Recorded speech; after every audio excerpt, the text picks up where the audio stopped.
back. I mentioned earlier. So as not to be one of the few people in the country walking around saying, I haven't seen Star Wars, I went to see it last night. I'd seen a couple of film clips, and it's quite a trip. It's really a fun film, and it is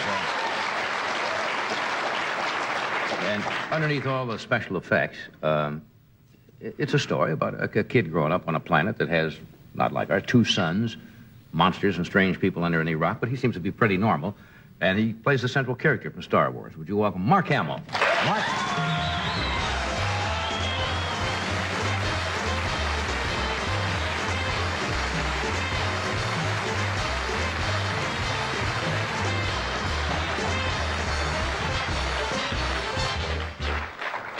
First of all, I say I never had so much fun in a motion picture since I was a kid and went to see Buck Rogers with Buster Crabbe. You see how quickly they forget Buster?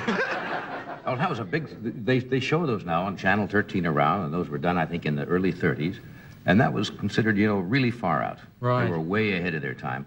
But Star Wars is an amazing film. It's exactly what inspired George to make it, Really? though, because he has that great love for... He loved the Alex Raymond illustrations for Flash Gordon. He loved Buck Rogers. And he just felt that he wanted to make a movie where there were real heroes again. He thought, you know, with just cops busting people for dope and this and that, you know, he said, now let's go to a galaxy far, far away where we don't have to know why these guys are bad. They're just bad.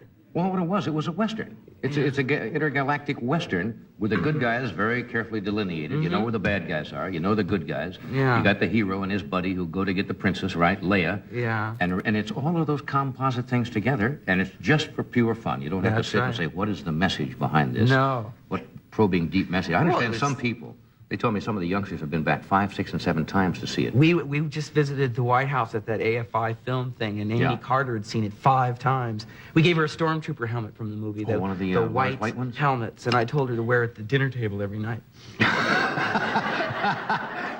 So she doesn't have to see Billy. Yeah, that would be it.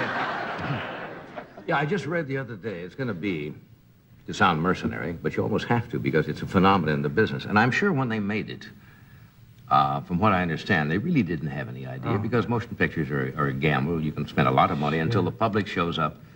They either make it or break it. But I understand it's going to be, if not already, one of the biggest. It's already I asked today because so many people have asked, how much money has it made? And people when answered that, you don't know. You just say. It's the largest grossing. It went over Jaws a few days ago.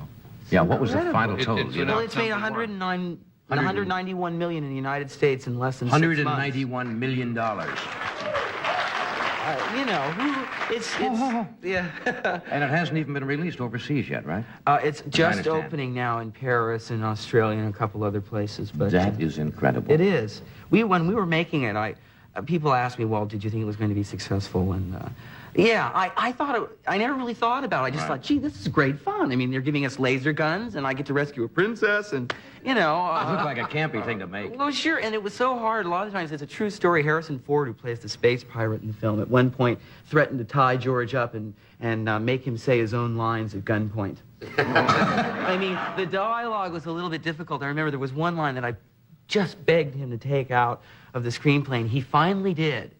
And you it's remember when, the line? yes, boy, I'll never forget it as long as I live. I sometimes dream about this line. It was just coming upon the exploded planet of the princess, Alderaan, and it's totally been blown away. And Harrison says, look, kid, I've done my part of the bargain. When I get to an asteroid, you, the old man, and the droids get dropped off. And my line was, but we can't turn back. Fear is their greatest defense. I doubt if the actual security there is any greater than it was on Aquilai or Soest, and what there is most likely directed towards a large-scale assault. And I thought, who talks like this, George? I mean, this is really not fair because, you know, we're the ones that are going to get vegetables thrown at us, not you.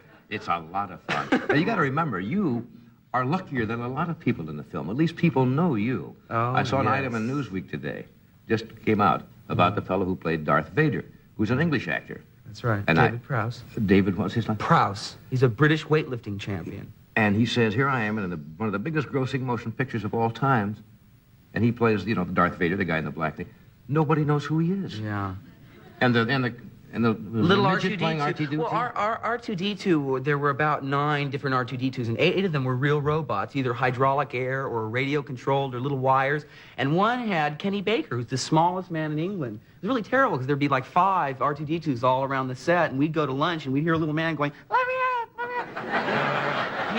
We would be like placing bets on which R2D2 you thought he was in. You know? See, at least Are they in know there? you by your face. How about the fellow who played the droid now? In the gold? Oh, that's right, Anthony Daniels. Nobody knows who he is. And he was terrific. one of the major in actors part. in the whole thing. Yeah. We have a couple of minutes. I'm going to show you a couple of minutes like it needs a plug or something.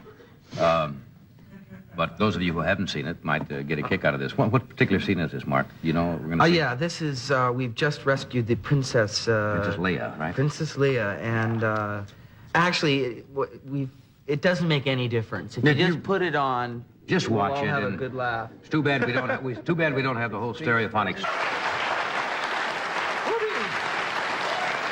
I mean, many people... I love it. Many people have compared it to Ibsen, actually. Oh, yes, close. Very Fred intellectual. Ibsen, I think. Yeah. Oh, it's crazy. So many people ask me about Sir Alec Guinness. I guess the 2 most often questions are Sir Alec and the robots. And there's a wonderful story that kind of tells you about both of them. There was many dwarves in the film, and midgets to play little Jawas, little creatures. Right. And there was one who in real life was not an actor, he's a comedian. He's a stand-up comic in music hall, which is like vaudeville over there. Right. And he's a spritz comic. He's an insult comedian. He's like a waist-high Don Rickles. And seriously, he would just insult you. You could never deal with the guy because you couldn't get a joke in. He was just too funny. And an example, one of his running gags was he felt that it was an insult that he didn't get a chair with his name on it. And all the actors in the film did. So he found this rock in the Sahara Desert, this big flat rock, and he took a piece of adhesive tape and put his name in indelible ink, and he carried this rock every location we went on in Africa before the truck could even unload our chairs. While we were still, he would already be there with an umbrella, a little lemonade, some sunglasses, and sun oil. Say, "Oh, did your truck break down or what?" So Guinness is wonderful. Well, that's it. We went one night to dinner with Sir Alec, and he's very reserved, kind of shy at first, but he has a sense of humor that really comes out, and he helped me get this guy. Because Tony Daniels, who played 3PO, said, "Tell Sir Alec what he told you." And I said, "Oh, yeah." Jack, who normally is always on, finally got serious one time, and he said, "You know, I do joke a lot, but the truth of the matter is I am so in awe of Sir Alec Guinness. And I don't know what to say, because when I was a kid in London, I would go all over town on the bus to try and see one of his films." And I said, "Well, gee, didn't you meet him when we got on the charter airplane?" And very seriously, he said, "Oh, yeah, he's a tremendous guy. When I got on the plane, he spoke to me straight away. He said, 'Get out of my way.'"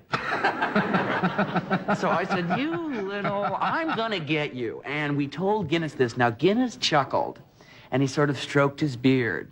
And we were in a big dining hall, and Jack, this little dwarf, was over holding court. Big laughs at the dinner table.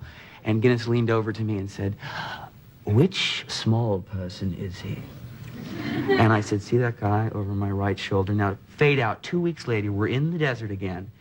It's complete open wilderness.